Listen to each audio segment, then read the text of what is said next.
بسم الله الرحمن الرحيم. لقد كان لسبإ في مسكنهم آية جنتان عن يمين وشمال كلوا من رزق ربكم واشكروا له بلدة طيبة ورب غفور. فأعرضوا فأرسلنا عليهم سيل العرم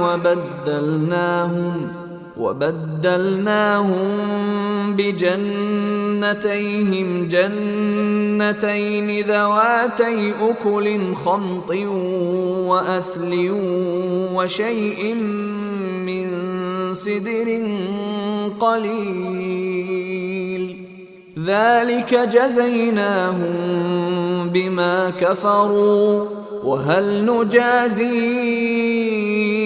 إلا الكفور.